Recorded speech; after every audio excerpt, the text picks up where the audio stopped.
La présence de notre Seigneur. Amen. Nous avons un Dieu merveilleux, un Dieu grand, un Dieu bon. Vendredi soir, nous avions prié pour quelqu'un qui a des problèmes d'ulcère, qui l'empêchent de dormir. Et nous croyons que Dieu a posé sa main. Un Dieu qui voit les souffrances de ses enfants, les besoins de ses enfants, et qui répond. Amen. Amen. J'avais eu à cœur de prier pour un de mes frères qui est sur Saint-Étienne. Et puis j'ai prié pour lui dans la semaine, en début de semaine. Je ne sais pas, ça revenait, j'ai prié pour lui, ça revenait, j'ai prié pour lui. Ça fait un moment que je ne l'ai pas eu, et puis finalement, vendredi, j'ai téléphoné. J'ai dit, je veux prendre un peu de tes nouvelles. Il m'a dit, aujourd'hui, je peux te répondre. J'ai été malade. Je dis, bon, c'est pour ça peut-être que le Seigneur t'a mis sur mon cœur. Il m'a dit quand? Je lui ai dit, tel jour et tel jour. Il m'a dit, voilà, c'était les moments où c'était très compliqué. Et nous avons un Dieu comme ça, amen, qui connaît nos besoins, qui pense à nous, des fois sans le savoir. Il suscite des gens pour intercéder pour nous entourer, pour prier pour nous secourir. Et c'est devant lui que nous sommes ce matin. Amen. Quelqu'un dira, un jour dans tes parvis vaut mieux que 1000 ailleurs. Et nous, on va faire quelques heures dans ces parvis, mais nous voulons véritablement que sa présence soit là. Le Dieu de la Bible est un Dieu vivant, est un Dieu qui parle, est un Dieu qui touche nos corps et nos cœurs. C'est un Dieu qui nous connaît si bien. Et ce matin, ça dépend de nous, de repartir ici le cœur rempli de sa présence. Ça dépend de nous de recevoir de lui toutes les bénédictions qu'il a planifiées pour nous. Alors je ne sais pas quelle est la semaine que vous aviez passée, mais nous voulons remettre ces moments entre ses mains. Demandez-lui, Seigneur, donne-moi d'être là, non pas simplement de corps, mais absent d'esprit. Non, je veux être là en entier pour toi ce matin. Je veux te louer avec les frères et sœurs, participer à ce culte, parce que je crois que tu es capable de me bénir. Amen. On prie tous ensemble, on élève la voix quelques instants. Seigneur notre Dieu, nous voulons élever ton nom, te bénir, te glorifier. Nous te remercions de ce que tu es, ce Dieu vivant, ce Dieu qui nous connaît si bien, si parfaitement. Tu connais nos besoins, Seigneur, mais tu connais même, Seigneur, les besoins que nous aurons demain, après-demain. Et tu choisis de ne pas nous laisser seuls face à nos besoins. Tu es celui qui vient à notre rencontre pour apporter des solutions. Tu es celui qui nous tient par la main lorsque nous passons par la vallée de Baca. Seigneur, tu es là ce matin au milieu de nous. Et c'est pour toi que nous voulons chanter ces cantiques. C'est vers toi que nous voulons tourner notre esprit, notre âme et même notre corps ce matin. Nous voulons nous focaliser sur ta présence. Il y a quelque chose de glorieux qui est en toi. Et cette gloire, Seigneur, nous ne voulons pas nous laisser nous distraire ce matin. Mais parle-nous, Seigneur, au travers des cantiques, au travers de la prédication de ta parole. Nous prions, Seigneur, que le Saint-Esprit soit là dans les louanges des frères et des sœurs. Conduis toutes choses. Donne à quelqu'un de voir ta gloire encore ce matin. Pourquoi pas tout un chacun d'entre nous. Viens nous assister, viens nous aider. Ce matin, nous voulons mettre de côté tout obstacle qui peut nous empêcher d'être pleinement dans ta présence. Nous repoussons toute crainte, toute peur, Seigneur, toute timidité, toute intimidation. Nous sommes dans la présence de notre Père et nous voulons, Seigneur, prier maintenant que la joie du Seigneur, la joie de ton Esprit Saint descende, nous envahisse, et que nos cœurs soient dans la joie, que nous puissions, Seigneur, célébrer ce culte avec la joie dans notre cœur. Oh, merci, Seigneur, parce que alors que nous sommes là, que nous te louons, que nous t'adorons, Seigneur, tu vas te révéler, tu vas te manifester, tu vas nous parler, Seigneur, tu vas guérir, tu vas faire du bien. Béni sois-tu d'éternité en éternité. Merci, Seigneur, au nom de Jésus-Christ. Amen.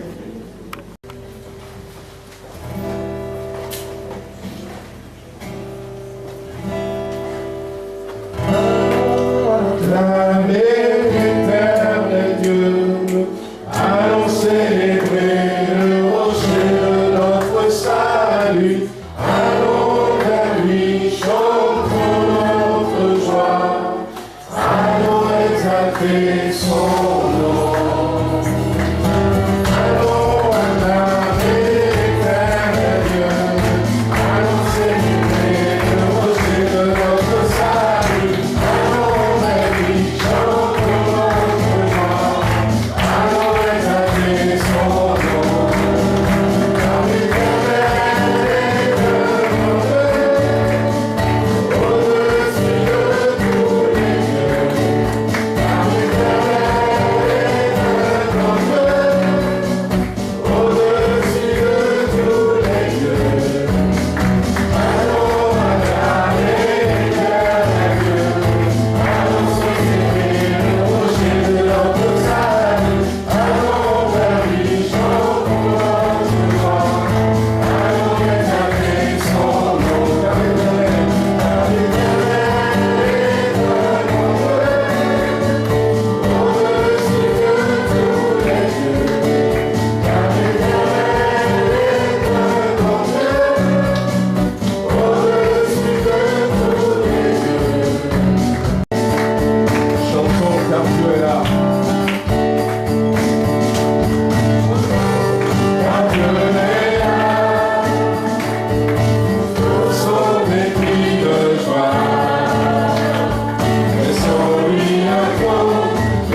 Gloire à Dieu.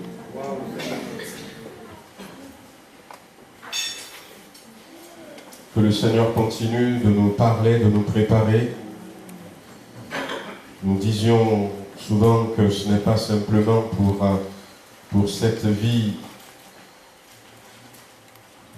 J'avais vu, il y a quelqu'un qui est décédé, un Français qui est décédé ces jours-ci, et j'avais vu ce qu'il a écrit, ça m'a quand même interpellé, parce que cet homme avait, pour annoncer sa mort, il disait que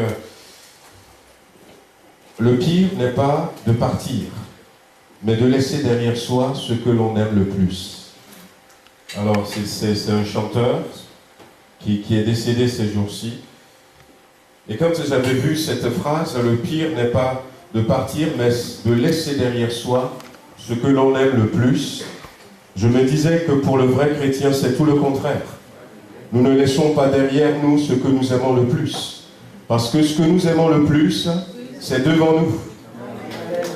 Amen. C'est devant nous. Nous partons, c'est vrai, c'est la souffrance pour ceux qui nous aiment, mais nous allons vers le meilleur. Ouais, la maison du Père. Et ce qui est devant nous, c'est beaucoup plus que ce que nous laisserons derrière. Chaque homme va vivre, même si aujourd'hui la durée, l'espérance de vie a augmenté, nous allons vivre quoi, 100 ans? Même si nous dépassons 100 ans. Mais devant nous, il y a déjà 7 jours de gloire, les noces, où nous serons conviés. Après, il y a 1000 ans, où nous allons régner avec le Seigneur. Et puis après, il y a toute l'éternité. Ça n'a rien à voir avec quelques années. Le meilleur est devant nous. C'est pour ça que le Seigneur nous aide à être attentifs à ce qu'il nous dit, pour ne pas rater le meilleur. Amen. Amen. Voilà, je suis heureux de voir ce matin notre frère Maurice. Donc, Amen, alléluia. Amen. On voit que ça se remet tout doucement. Gloire à Dieu. Et puis, j'ai été surpris aussi de voir Patrick ce matin. Amen. Alors, on a été visiter Patrick la dernière fois, on prie pour lui. Donc, et Patrick aime vraiment le Seigneur. Donc, c'était la deuxième fois avec Philippe, on a été visiter Patrick. On s'était convenu, l'autre dimanche plutôt, c'était ça. Mais bon, il nous a fait la surprise d'être avec nous ce matin, avec Chantal, que le Seigneur les bénisse. Amen. Amen. Mais de toute manière, qui que nous soyons, pour le Seigneur, nous sommes des invités de marque. Amen. Amen. Ah ouais, nous sommes des invités de marque. C'est pour ça que vous avez la bonne place. Nous sommes des invités de marque. Quelques annonces avant de... On va peut-être demander aux frères qui ont été désignés pour les offrandes en même temps.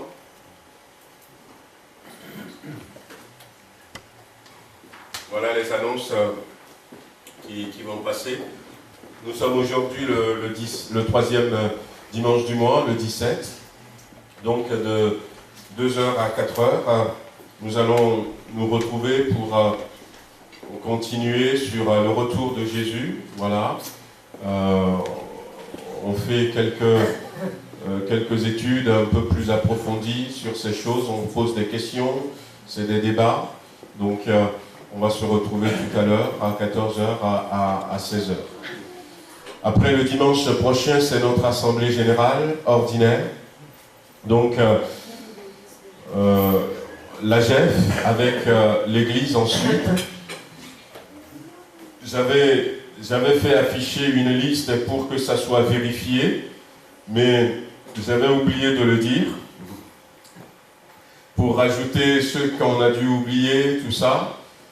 Donc on fera 101, parce que là c'est déjà un peu trop tard. Si vous avez le temps, vérifiez si votre nom est sur la liste. Si votre nom n'est pas sur la liste, vous pouvez le marquer à côté. Il y a une colonne libre à côté. Donc, les noms qu'on a oubliés pour qu'on puisse actualiser cette liste dans la semaine pour tous ceux qui vont participer au vote. Si vous pensez ne pas être là, eh bien, nous avons à disposition des procurations. Donc, prenez-en et donnez procuration à quelqu'un pour qu'il vous remplace au niveau du vote. Voilà, suite à l'Assemblée générale, nous aurons un cocktail. Donc, le dimanche prochain à midi, on aura un cocktail. Donc, on vous invite à un petit cocktail dînatoire après l'Assemblée générale. Après, j'ai la semaine le week-end du 29 au 31 mars, nous aurons la joie d'avoir avec nous, je l'avais annoncé dimanche dernier, nous aurons la joie d'avoir avec nous le pasteur Dominique Moureau. Donc, il sera avec nous vendredi, samedi et dimanche. Et il va faire une mission. Le thème, c'est la restauration. La restauration, donc comme je disais dimanche dernier, ce frère sait ce que c'est. Il a vécu des choses assez compliquées, voilà, qu'on entend souvent aux infos. Mais le Seigneur a su eh bien l'amener à vivre une restauration profonde. Il était devenu pasteur, il est maintenant à la retraite, il sera avec nous. Donc, vendredi soir déjà, on va avoir un temps de prière, spécialement pour tous ceux qui ont besoin. On gardera notre réunion de prière le vendredi 29. Le vendredi 29. Donc, on gardera notre temps de prière habituel. Il va à 20h. À 20h. Il va apporter une parole et puis après on aura un temps de prière pour ceux qui ont besoin d'être restaurés dans leur âme. Et puis samedi matin, il aura une rencontre avec les frères prédicateurs, avec les membres du bureau. Et à 15h, on aura une réunion publique. Donc je vous invite tous, donc samedi 30 à 15h. Donc où il va partager, vous aurez le temps de poser des questions, voilà, même d'avoir des entretiens, il sera à votre disposition à partir de 15h. Et le dimanche, il est avec nous la journée, donc le dimanche 31, le culte 9h45, et puis à 15h, il est aussi avec nous pour un programme d'évangélisation. Donc du coup, le dimanche 31, ce qu'on va faire, on va faire une agape. C'est pour ça que le dimanche 24, on ne fait pas une agape, mais on vous offre juste un cocktail pour ne pas vous garder 2 dimanches de suite. Voilà, venez nombreux, invitez des amis, si vous connaissez des personnes qui sont déprimées, qui sont dans la dépression, qui ont besoin d'une restauration, eh bien n'hésitez pas, invitez-les à venir. Après, donc, notre veillée de prière, donc ça s'approche aussi, c'est le vendredi 5 avril. C'est le vendredi 5 avril, donc dites-moi si on va pas faire de réunion ici. On va fermer, et puis on va tous aller à Dessines. Donc, mais c'est important que vous me dites pour que nous puissions organiser le covoiturage. Le covoiturage. Voilà, donc dernière, c'est notre mini colo, camp famille. Donc vous avez les fiches d'inscription à disposition. Pour la bonne organisation, nous aurons besoin que vous inscriviez rapidement vos enfants. Voilà, 55 € par enfant. Donc, j'avais expliqué la dernière fois que pour les enfants, ça aurait dû être 90 €. Mais avec les gâteaux qu'on vend et puis les dons que la GEF reçoit, on a pris déjà en charge une bonne partie. Voilà, donc n'hésitez pas à vous inscrire. Voilà. On va remercier le Seigneur et puis on va ouvrir la Bible.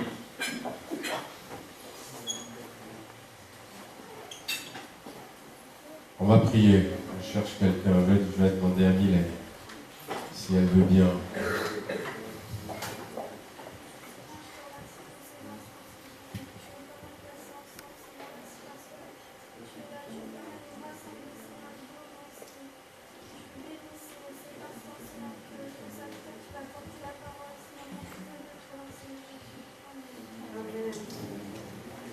Amen. Gloire à Dieu. Voilà, on va faire une première lecture dans le premier livre des rois, au chapitre 19.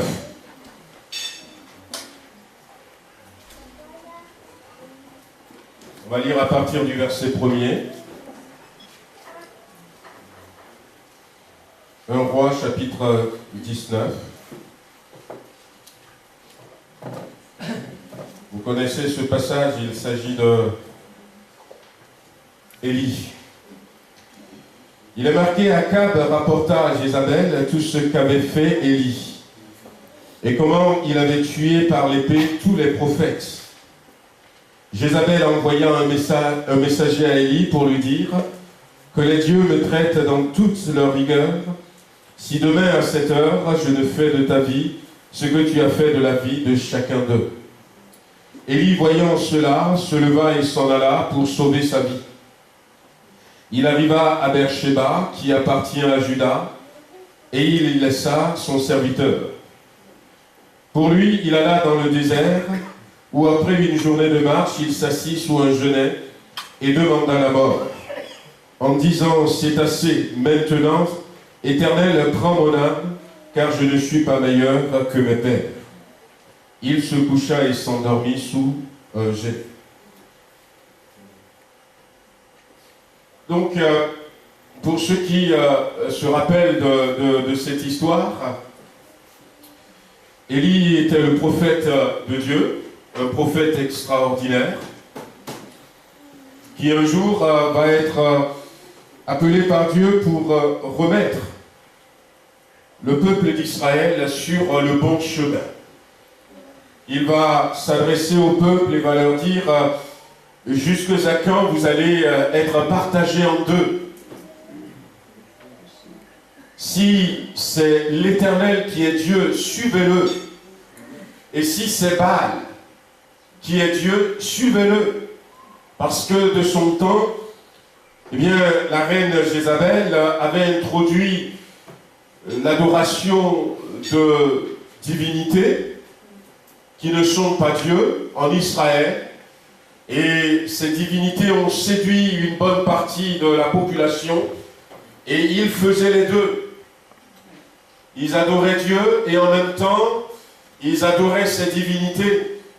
Mais on ne peut pas adorer Dieu et Baal ensemble. Alors il était venu avec cette parole pour dire: eh bien, faites un choix. Si vous pensez que ces divinités sont le vrai Dieu, ben allez vers eux. Mais ne restez pas comme ça, indécis. Et après, il va leur prouver que ces divinités ne sont pas de Dieu et ne forment pas le vrai Dieu. Que le vrai Dieu, c'est celui qui fait que le soleil se lève, que la pluie nous est donnée. C'est lui qui nous garde et qui nous protège. Alors il va être amené par Dieu à fermer le ciel. Et pendant 3 ans et demi, les autres vont prier leur divinité, mais une seule goutte d'eau ne va pas tomber. Et après ces 3 ans et demi, ce qui s'est passé, c'est qu'il va rassembler le peuple avec les prophètes des faux dieux, et il va prier devant eux: Seigneur, afin que tout le monde sache que c'est toi le vrai Dieu. Il avait fait un sacrifice qui avait été consumé, et quelque temps après, la pluie était revenue. Et le peuple était en colère contre les prophètes des faux dieux. Et finalement, tous ces prophètes, pas tous peut-être, mais beaucoup de prophètes de ces faux dieux seront tués.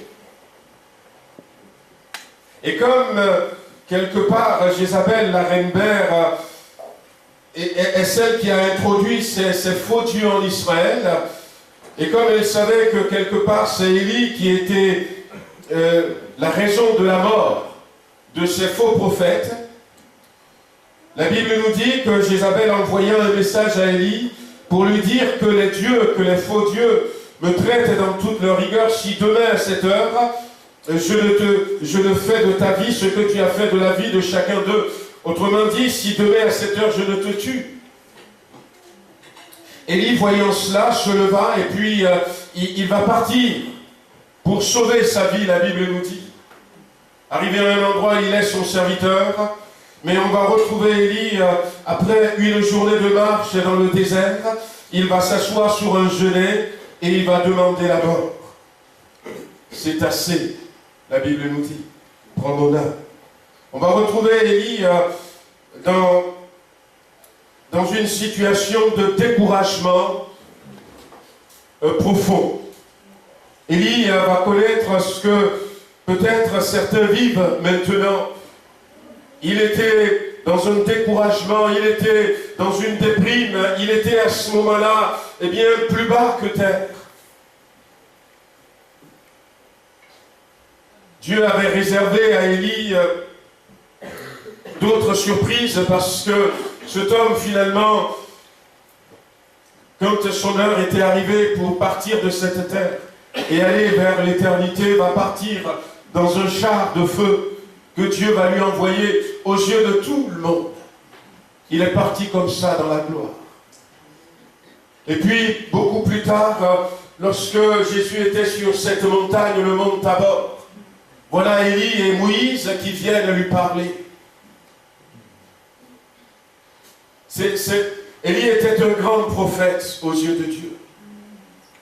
Et pourtant, il a connu un moment de découragement. Cela nous montre quand même que qui que nous sommes, qui que nous soyons, nous pouvons passer par des moments de découragement. Quelle que soit notre proximité avec Dieu, et quel que soit ce que nous faisons pour Dieu, nous pouvons passer par des moments de découragement. Le découragement, ce n'est pas quelque chose qui fait du bien.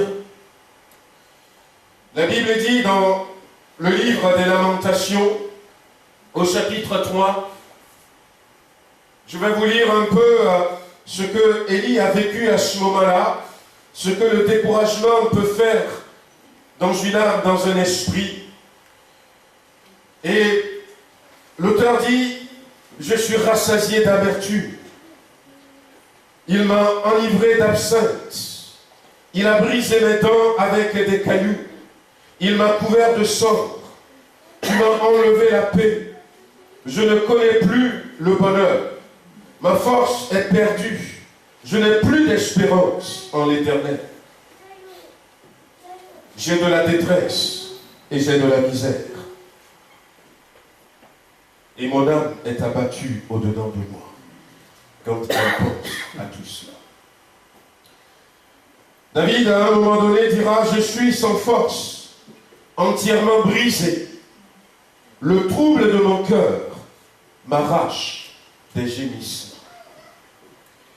Le découragement, c'est quand même quelque chose à laquelle il faut faire attention. Parce que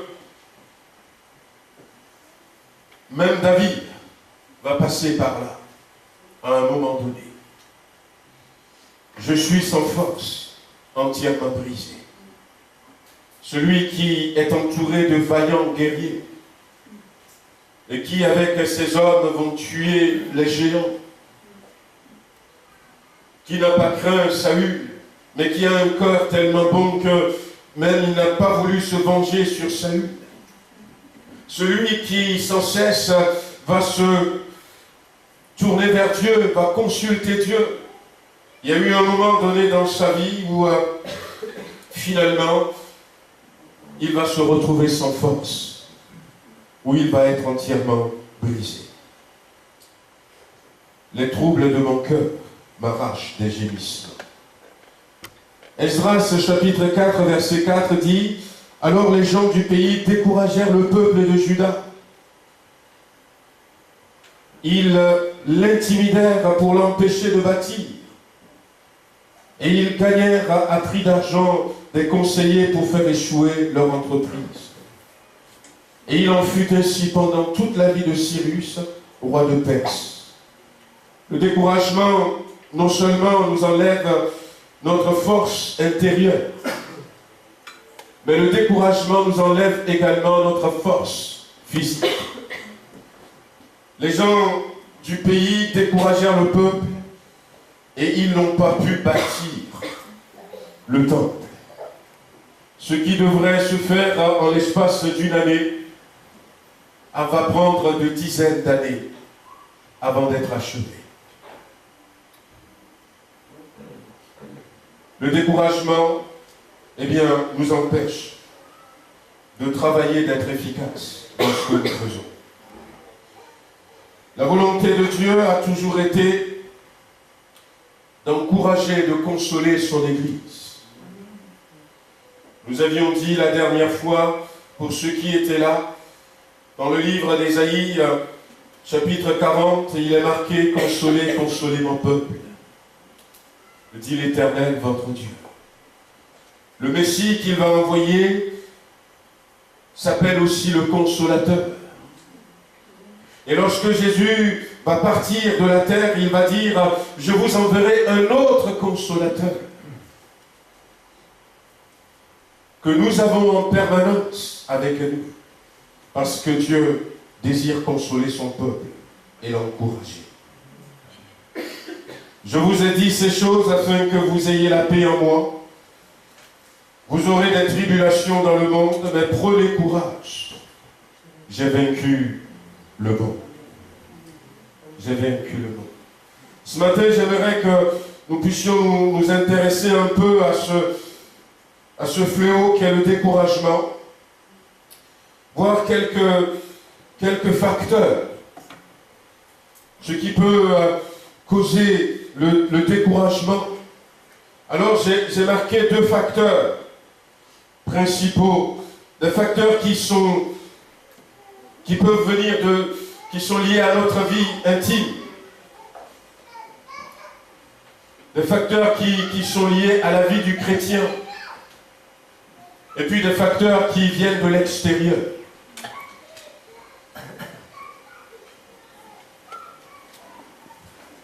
Vous savez, le découragement, j'ai marqué ici que certaines personnes sont portées naturellement à se décourager dès qu'il y a des difficultés et de l'opposition. Il peut y avoir dans notre constitution, dans la manière dont nous vivons, nous pouvons être naturellement portés vite au découragement. Dès qu'il y a quelque chose qui ne tourne pas rond, dès qu'il y a une difficulté, une opposition, je baisse rapidement les bras. Ça voudra dire que j'ai besoin de revoir ma programmation intérieure si je ne veux pas vivre dans le découragement. Il y a cette tournure d'esprit toujours négative qui va conduire souvent à s'entretenir de choses décourageantes. Et si c'est mon cas, il vaut mieux que je m'entretiens des choses encourageantes. Quand on parle souvent de ce verre, ah ben tiens, il y a ceux qui vont dire, bah tiens, il y a un peu de l'eau dans la bouteille. Mais il y a d'autres qui vont voir toujours ce qui ne va pas. Il n'y a pas assez d'eau. Le verre est à moitié vide. Vous connaissez ce dicton, le verre est à moitié vide ou à moitié plein. Un vendeur de chaussures, c'était un pasteur qui a raconté, non, c'était Ringenbach qui a raconté cette histoire. Envoya 2 représentants de chaussures en Afrique et il reçut 2 télégrammes. Le premier qui disait « Nous sommes ruinés. Ici, personne ne porte de chaussures. » Le deuxième qui dit « Nous allons faire fortune. Ici, personne ne porte de chaussures. » La situation est la même pour les deux. Mais, bien aimé, c'est à toi de savoir si tu es constamment orienté vers ce qui ne va pas, si la foi que tu as en Christ est une foi faible, qui se nourrit de sentiments d'échec,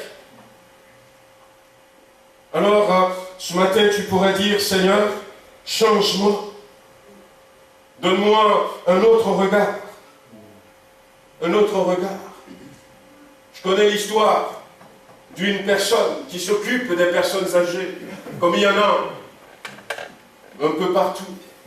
Et cette dame qui s'occupait de cette personne âgée, cette personne âgée à un moment donné était malade, on lui a découvert un cancer. Alors elle va partager ça avec, je ne sais pas comment vous les assistantes de vie, et quand elle a partagé ça avec, en disant, mais c'est une maladie terrible. Et elles étaient tellement proches que l'assistante de vie va, à un moment donné, alors qu'elle se sentait mal, va dire à cette dame, eh bien écoute, ça fait quelques jours, je ne vais pas bien. J'ai en quelque sorte les mêmes symptômes que toi tu as. Peut-être que moi aussi, j'ai un cancer. Et la dame lui dit, mais le cancer n'est pas contagieux. Tu ne peux pas l'attraper. Elle a dit, mais oui, mais c'est peut-être une coïncidence. Alors, et elle s'inquiétait, et finalement la dame lui dit, mais pourquoi tu ne vas pas faire les mêmes tests que moi j'ai fait pour savoir si tu as un cancer? Et elle était partie, elle a fait les examens, les analyses et tout. Mais elle était tellement convaincue en disant dans ses inquiétudes, je ne pourrais pas supporter cette maladie, que la veille où elle devait aller chercher les médicaments, elle s'était suicidée. Où elle devait aller chercher les résultats. Les résultats étaient négatifs. Ça s'est passé ici en France. Jusqu'où ça peut nous amener, des fois, cet esprit enclin au sentiment d'échec. Que le Seigneur nous aide. Que le Seigneur nous aide à rediriger notre vision. Que le Seigneur nous aide peut-être à changer de lunettes spirituelles, afin que nous ne voyions pas uniquement l'apparence, afin que nous n'entendons pas simplement le diagnostic des hommes. Que le Seigneur nous aide. Qu'est-ce qui peut aussi nous entraîner? Quels sont les facteurs extérieurs et intérieurs de découragement? On peut citer la fatigue, la lassitude. Quand on est fatigué, que ce soit d'une situation, que ce soit une fatigue morale ou une fatigue physique, faisons attention à la fatigue. À un moment donné, Jésus va dire à ses disciples, venez à l'écart et reposez-vous un peu. Et dans la constitution qu'il avait faite, la Bible dit que Dieu a travaillé 6 jours. Et le 7e jour, il s'est reposé. Et même si nous, aujourd'hui, nous pouvons adorer Dieu tous les jours, n'oublions pas que venez à moi, vous tous qui êtes fatigués et chargés, je vous donnerai du repos. N'oublions pas que Dieu ne veut pas que nous soyons fatigués, que nous soyons chargés. Dieu ne nous charge pas. Dieu veut plutôt nous décharger, parce que la fatigue, la lassitude peut entraîner un découragement. Ce qui peut aussi nous entraîner dans le découragement, c'est des moments de carence spirituelle. Lorsque nous ne sommes pas, lorsqu'il y a un manque de communion avec Dieu, lorsqu'il y a manque de prière, manque de méditation de la Bible, manque d'assiduité aux rencontres de l'Église, tout ça, ça peut nous entraîner dans le découragement. La Bible dit dans le psaume 87, toutes nos sources sont en toi. Et nous savons que nos sources sont en Dieu. Et nos sources sont en Dieu. Si nous avons besoin d'amour, eh bien Dieu est la source de l'amour. Nous avons besoin de joie. Dieu est la source de la joie. Nous avons besoin de paix. Dieu est la source de la paix. Nous avons besoin de sérénité. Dieu est la source de la sérénité.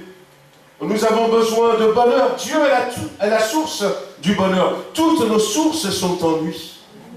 Et plus nous allons nous rapprocher de lui, moins le découragement va se manifester en nous. Donc, les causes intérieures, ça peut être ces carences, ces famines spirituelles qu'il peut y avoir. Les causes intérieures, ça peut être aussi lorsque nous rentrons dans des combats spirituels en étant dans la chair. L'apôtre Paul a dit, la chair ne peut pas hériter du spirituel. Et nous avions parlé, pour ceux qui étaient là, de l'homme animal. On était revenus sur ce thème. L'homme charnel, si vous voulez. Et les combats que nous avons, ce sont des combats spirituels. Car nous n'avons pas à lutter contre la chair et le sang, nous dit Paul dans Éphésiens chapitre 6, à partir du verset 12. Mais contre les autorités, contre les dominations, contre les esprits méchants dans les lieux célestes. Le combat que nous avons, ce n'est pas un combat dans la chair. Et c'est pour ça que nous avons besoin de nous équiper. C'est pour ça, prenez donc le casque du salut. Prenez la ceinture de la vérité, la cuirasse de la justice. Prenez le zèle que donne l'évangile à vos pieds comme chaussures. Prenez l'épée de la parole de Dieu, l'épée de l'esprit. Ayez pour vous le bouclier de la foi.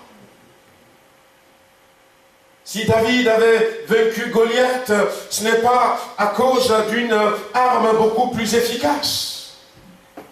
Ce n'est pas à cause d'une tactique, d'une stratégie beaucoup plus efficace. Non.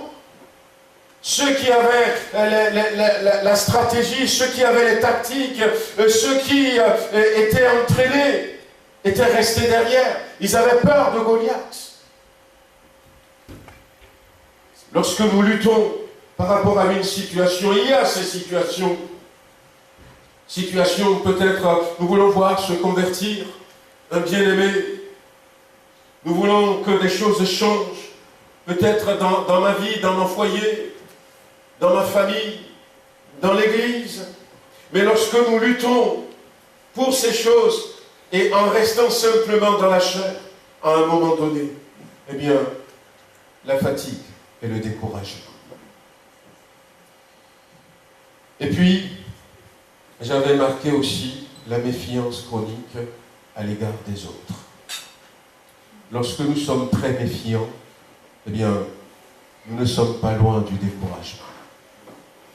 C'est un sentiment qui bannit la confiance, la méfiance, même si les deux se terminent de la même manière. Ils ne vont pas ensemble. Et nous avons besoin de plus en plus de confiance et non de méfiance.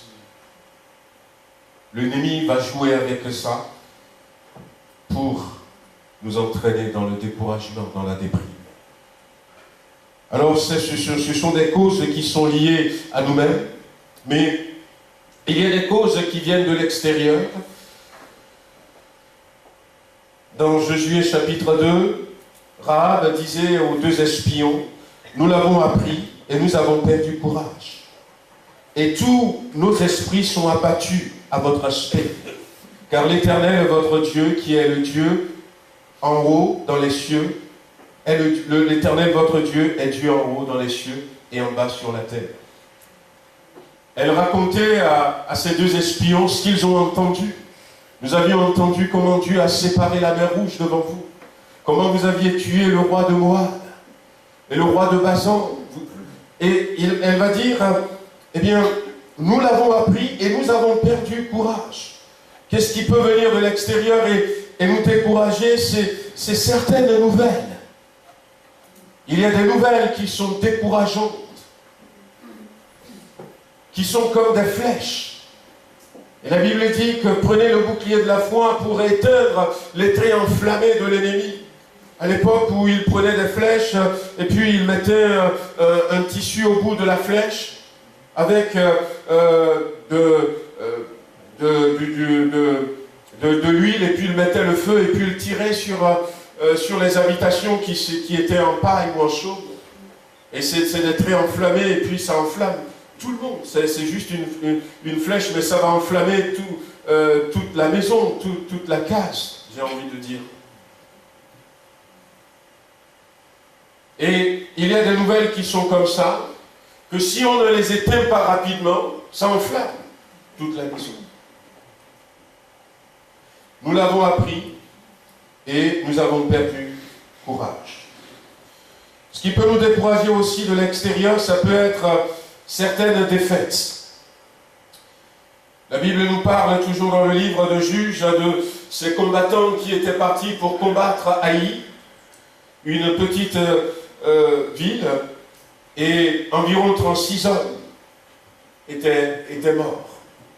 36 hommes étaient morts, et les gens d'Haï les poursuivirent jusqu'à la porte de Shébari. Et lorsque le peuple a vu cette défaite, le peuple était découragé. Il y a des échecs qui peuvent nous décourager. C'est à nous de savoir gérer les échecs. C'est à nous de savoir gérer les défaites. La Bible nous dit que le juste tombe souvent. Souvent, le juste va tomber. Mais l'Éternel le relève toujours.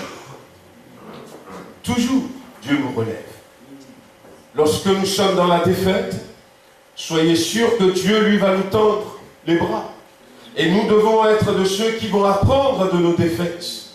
En disant, eh bien, j'ai fait comme ça, j'ai échoué. Vous pensez que ceux qui ont inventé ces choses que nous avons aujourd'hui, le micro, il n'a pas inventé d'un seul coup, d'un claquement de doigts. La lumière qui nous profite aujourd'hui et qui est transformée, changée avec de nouvelles technologies. Combien de défaites Edison avait eu? Combien de défaites? En face de la défaite, nous ne devons pas laisser le découragement nous envahir, mais dire, j'ai appris une leçon, je vais me relever beaucoup plus fort. Parce que là où je suis tombé, je ne tomberai plus là-bas. Je ne tomberai plus là-bas. Certaines attitudes décourageantes et contagieuses. Souvenez-vous, Moïse avait choisi 12 hommes qui étaient des princes de leur tribu. Il les a envoyés en Israël pour regarder le pays et revenir faire des rapports. C'était des espions. Et quand ils sont revenus, ces espions, eh bien, ils ont dit à Moïse, le pays est bon, le pays est bien. Oh, il y a des grappes de raisin comme ça, ils en ont ramené de la vallée d'Eshcol. La grappe de raisin. Mais nous avions vu des géants là-bas, des fils d'Anak. Et ils sont gigantesques. Devant eux, nous sommes comme des sauterelles. Là encore, peut-être qu'ils avaient besoin de changer de lunettes spirituelles, mais la comparaison est quand même là. Et la Bible dit, et c'est vrai, nous sommes tendance, nous les hommes, à entendre plutôt la majorité. Sur les 12, 10 ont ce rapport. Et 2 disent, oui, nous avions vu des géants. Ils n'ont pas dit, nous sommes des sauterelles. Nous avions vu des géants. Mais ces géants nous seront soumis. Ces géants, nous les vaincrons. Ces géants, nous allons les utiliser comme des serviteurs et des servantes. Et c'est beaucoup plus encourageant. Mais les 10 autres ont dit, ah, mais écoutez, nous, on croit qu'on est comme des sauterelles. Et la Bible dira que le peuple s'est laissé contaminer.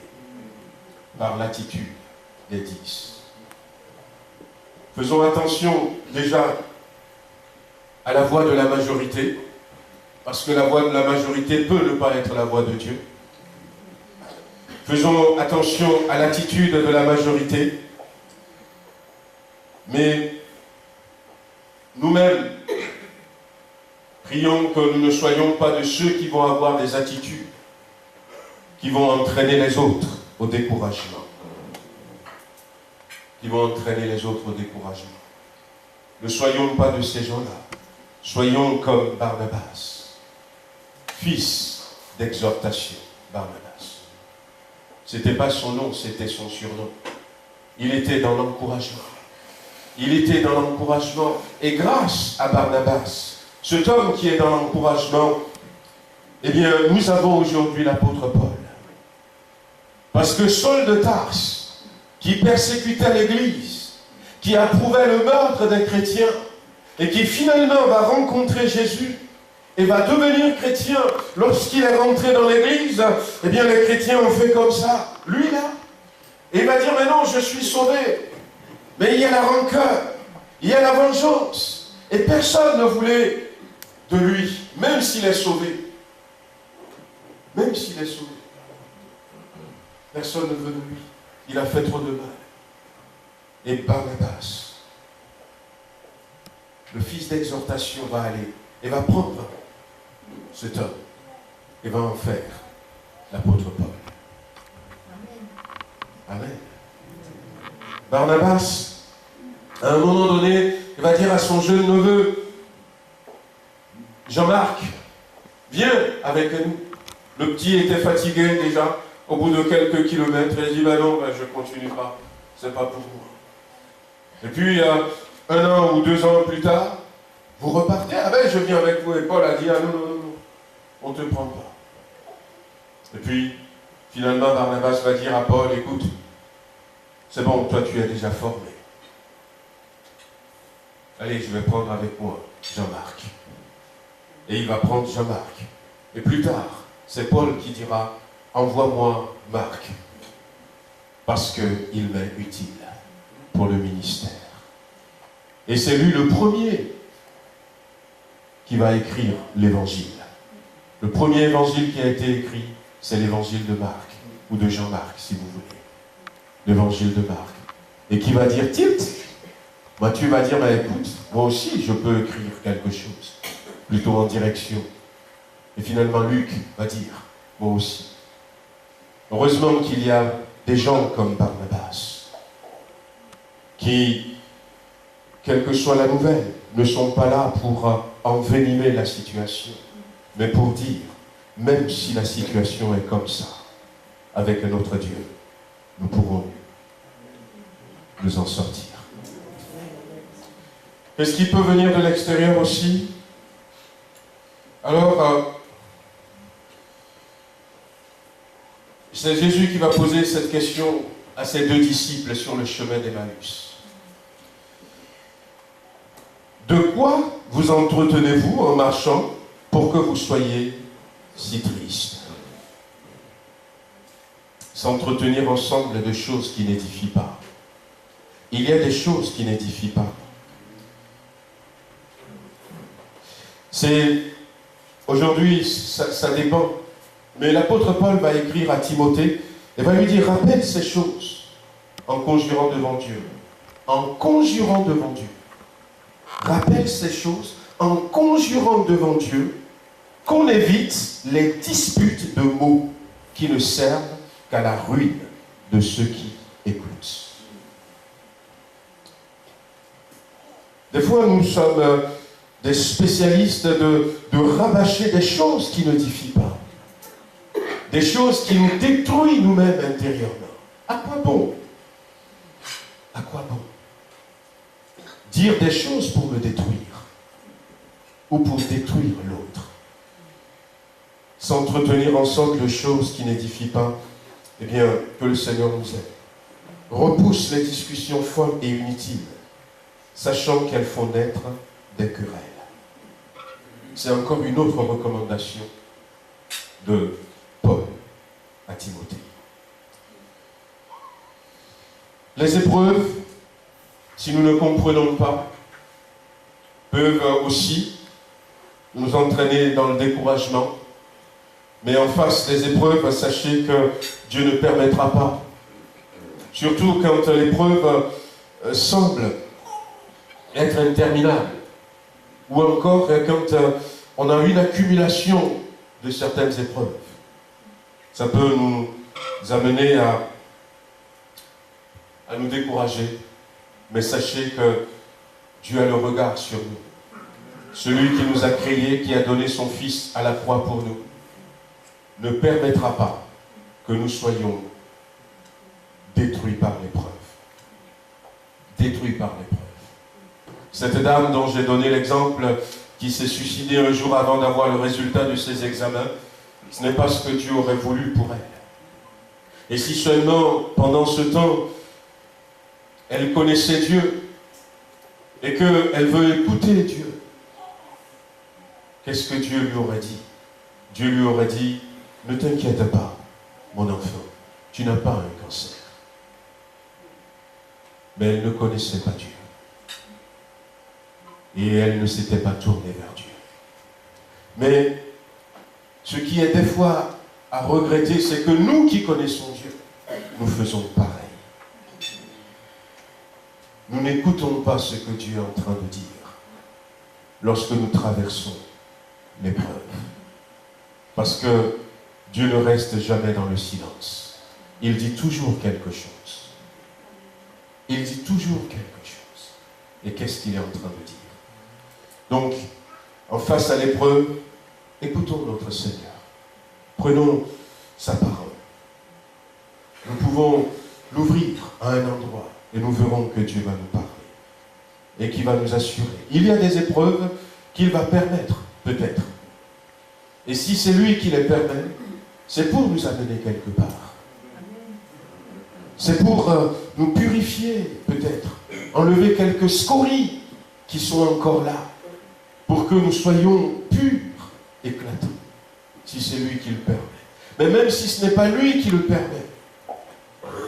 Des fois, nous-mêmes, nous nous mettons dans des situations compliquées. Même si ce n'est pas lui qui le permet. Il nous aime quand même pourtant. Et quel papa, quelle maman va voir son enfant, même si tu lui dis, eh bien ne va pas là, ne va pas là, ne fais pas ça, et puis l'enfant refuse, et puis l'enfant tout à coup se retrouve en danger. Et le papa ou la maman va dire, mais je t'ai dit de ne pas aller là-bas, débrouille-toi tout seul, mais non. La maman lâche rapidement le verre qu'elle a dans la main, elle court pour aller secourir son enfant. Parce que même si l'enfant n'a pas écouté, c'est quand même son enfant. Et pourquoi est-ce que Dieu vient vers nous? Parce qu'il sait qui nous sommes. Il sait, regardez la description qui a été faite à plusieurs reprises dans la Bible concernant le peuple d'Israël. Un peuple au cou raide ou roide. Un peuple dur. Mais ça n'a pas empêché Dieu d'être le Dieu d'Israël. Et ça n'a pas empêché Dieu, même si quelqu'un touche à ce peuple, d'intervenir. Et de dire, c'est mon peuple, vous n'avez pas le droit. Malgré tout. Oui, si c'est Dieu qui nous met dans l'épreuve, il sait pourquoi. C'est pour notre bien. Mais même si c'est notre désobéissance, eh bien nous pouvons encore nous tourner vers lui et lui dire, Seigneur, au secours. Et il nous secourt. L'opposition du monde, ça peut nous décourager. Mais là encore, c'est vrai que de plus en plus, vous aviez appris ce qui s'était passé à Christchurch, en Nouvelle-Zélande. Nous avions prié pour la famille éplorée, les familles éplorées et puis ceux qui sont blessés. Que le Seigneur les secours. Mais nous sommes dans un monde comme ça où on a de plus en plus d'opposition contre l'Église. Et même si certaines personnes attaquent d'autres religions, au final, le plan de l'ennemi, c'est l'Église qui est visée. C'est l'Église qui est visée. Et ces oppositions, ça peut décourager quelques-uns. Mais il peut y avoir aussi l'ennemi qui nous attaque directement. La Bible dit, votre adversaire, le diable. En parlant du diable, aux chrétiens, la Bible dit que c'est votre adversaire.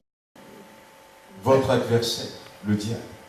Il rôde comme un lion rugissant et il va chercher à nous décourager, à nous oppresser, mais que le Seigneur nous aide. Avant de finir, je voulais simplement rappeler 2-3 choses qui vont nous aider à garder le courage. 2-3 choses qui vont nous aider à garder le courage. La première des choses, c'est ce que Jésus va dire aux paralytiques, que ses amis ont amené à lui. Ils ont découvert le toit de la maison, vous vous souvenez. La Bible dit, voyant leur foi, Jésus dit aux paralytiques, prends courage, mon enfant, car tes péchés te sont pardonnés. On lui amène un homme qui était paralysé, qui ne peut pas marcher. Et cet homme, gloire à Dieu, avait 4 amis. Et ces 4 amis ont dit, amenons-le devant Jésus. Et quand ils étaient arrivés, l'église elle est pleine. Et puis, la cour est pleine. Alors ils ont dit, ben, écoute, on va passer par derrière, il y a un escalier, on monte sur le toit, on casse le toit, et on le descend. Et puis on descend ce homme. Mais curieusement, quand Jésus a vu cet homme, il lui dit, prends courage, tes péchés te sont pardonnés. C'est la première des choses qu'il a fait. C'est vrai que dans Marc, chapitre 2, la Bible dira que après, les gens étaient là et ils ont dit, mais qui est cet homme qui peut pardonner les péchés? Et ce qui doit nous permettre de garder le courage, c'est de savoir que nos péchés sont pardonnés. La première source inépuisable de courage pour l'enfant de Dieu, c'est notre salut. C'est ce qu'on disait ce matin, que nous avons un avenir qui nous attend. Nous avons une espérance dans notre cœur. Nos péchés sont pardonnés. Nous ne sommes plus des pécheurs, mais nous sommes devenus des enfants de Dieu. Et souvent, tout ce que le monde va chercher à faire au travers du découragement, c'est pour nous faire croire que notre sort est pareil que le sort de tout le monde. Mais nous, notre sort est différent. Non, mes péchés sont pardonnés. Mon péché est lavé par le sang de la croix. Je suis sauvé. Ne reste pas dans cet état d'abattement, mon enfant. Je te pardonne tes péchés. On ne sait pas pourquoi cet homme était resté paralysé. Peut-être se disait-il, comme certains le disent, je mérite bien d'être dans cet état. J'ai fait tant de mal. Je ne sais pas. Mais quand Jésus l'a vu, il va lui dire, mais prends courage. Prends courage. Tes péchés te sont pardonnés. Est-ce que tes péchés sont pardonnés? Amis qui m'écoutent ce matin, frères, sœurs, si tes péchés ne sont pas pardonnés, il ne faut pas attendre l'après-midi. Ce matin même, à l'heure même, tu peux fermer les yeux et dire, Jésus, pardonne mon péché. Pardonne mon péché. Sauve-moi. La première source. Et puis, j'avais cité ce verset tout à l'heure. Vous avez des tribulations dans le monde, mais prenez courage, j'ai vaincu le monde. Notre deuxième source, ce qui doit peut-être nous aider à retrouver courage, à nous relever du découragement, c'est de savoir que tout ce qu'il y a dans ce monde, Jésus l'a vaincu. Jésus a vaincu le monde. Prenez courage. Retrouvez de la force. Ne vous découragez pas, parce que moi j'ai vaincu le monde. Et le découragement, c'est ici-bas. Le monde va utiliser toutes sortes de choses pour nous décourager, mais souvenons-nous que ce monde a été vaincu. Amen. Jésus est vainqueur. Seigneur, tu as vaincu le monde. Et au travers de sa victoire, je peux retrouver courage. Je peux retrouver courage. Et puis, je l'avais dit tout à l'heure, une vie spirituelle régulière. Une vie spirituelle régulière. Une vie spirituelle normale. Où, eh bien, on laisse la foi agir dans notre cœur. Agissons par la foi. Et si cette fois-ci, au lieu de baisser les bras, tu agis par la foi. La parole de Dieu dont on se nourrit, le ministère du Saint-Esprit, le consolateur, le nouveau consolateur ou l'autre consolateur qui est avec nous aujourd'hui. Et aussi, n'hésitez pas, dans la vie spirituelle, il y a des interventions surnaturelles de Dieu. La nuit suivante, le Seigneur apparut à Paul et dit « Prends courage, car de même que tu as rendu témoignage de moi dans Jérusalem, il faut aussi que tu rendes témoignage dans Rome. » Paul était en prison. Ça fait quelques mois déjà, quelques années. La situation n'est pas tendre. On ne veut pas le laisser passer. Et il doit y avoir une certaine lassitude, un découragement. Et Dieu va intervenir. Dieu va intervenir. Il va lui dire, prends courage, mon enfant. La parole, lorsqu'il nous parle, ses interventions, tout ça c'est à notre disposition. C'est à nous d'aller puiser dans ces choses. Tout comme je vais prendre ma parole, la parole de Dieu, la Bible, et lire, dire Seigneur, je suis un peu découragé. Je veux retrouver la force. Seigneur, fortifie ma foi, que je ne baisse pas les bras. Seigneur, je me mets dans la prière, encourage-moi, révèle-toi à moi, parle à moi. Ces interventions, c'est pour nous. La communion fraternelle. La communion fraternelle. La communion fraternelle, elle est faite pour nous encourager les uns les autres. Actes chapitre 28, verset 15, Paul reprit courage en voyant les frères. La Bible dit que quand Paul avait été lapidé pour la première fois, il a été lapidé et à un moment donné, on l'a laissé pour mort. On l'a laissé pour mort. Et quand on l'a laissé pour mort, il était resté par terre, les gens étaient partis. Et la Bible dit, les frères étaient venus, ils l'entourèrent et il se releva. C'est tout au début de ces voyages missionnaires. On l'a laissé pour mort. Mais les frères sont venus, ils l'entourèrent et il se releva. Bien-aimés, ne soyons pas de ceux qui, encore une fois, vont avoir un ministère contraire à celui de Barnabas. Dans l'Église, ces derniers temps, ce qui fait mal, disait David, ce n'est pas un ennemi qui m'attaque. Ce n'est pas un étranger, mais c'est toi, mon frère, avec qui nous allions ensemble à la maison de l'Éternel. C'est toi. Ne soyons pas de ces gens-là, mais soyons de ceux qui vont vivre la vraie communion fraternelle. Rien n'est impossible à notre Dieu. Nous condamnons très très vite. Nous condamnons très très vite. Nous jugeons, nous cataloguons très très vite. Comme si Dieu ne peut pas changer l'autre. Et nous l'abandonnons souvent. C'était une question qu'un homme avait posée en Afrique. Comment Dieu me pardonne-t-il? Mais l'Église ne me pardonne pas. Va répondre à cette question. Va répondre à cette question. L'Église qui représente Dieu ne me pardonne pas. Mais Dieu me pardonne.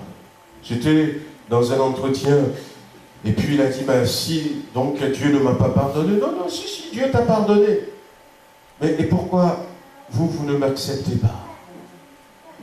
Eh bien parce que nous avons des règles, nous avons Et d'explication en explication, il va poser cette question finale. Mais comment vous m'assurez que Dieu me pardonne? Mais l'Église ne me pardonne pas. Un petit, comme j'aime les country music, maintenant vous le savez, Maggie m'avait fait écouter un country music la dernière fois qui n'était pas mal. Où les gens chantaient en anglais mais qui disaient « Si tu n'aimes pas ton frère, tu n'aimes pas Dieu. » Mais c'était bien fait. Je disais à Maggie, si il chante ça un jour à l'église, les gens vont comprendre, parce que c'est pas simplement pour louer le Seigneur, même s'ils chantaient ça et ils dansaient, mais c'est par là. La communion fraternelle. On va conclure. On va conclure en disant simplement que dans le passage que j'avais lu tout à l'heure pour décrire un peu ce que c'est que le découragement, où Jérémie va parler d'absinthe, il va parler de poison, il ne va pas simplement se contenter de pensées négatives, mais il va terminer en disant « Mais voici ce que je veux repasser dans mon cœur, c'est que les bontés de l'Éternel ne sont pas épuisées. Ses compassions ne sont pas à leur terme. Elles se renouvellent chaque matin. » La situation de quelqu'un qui est tombé très très bas, mais qui ne voulait pas rester bas, et qui dit « Je veux me relever ». Ce matin, je ne sais pas dans quel état vous êtes, mais que le Seigneur vous aide à vous relever. Et que le Seigneur nous relève. Et nous donne de ne pas laisser l'ennemi l'avantage sur nous par le découragement. Nous allons baisser les têtes, on va prier quelques instants.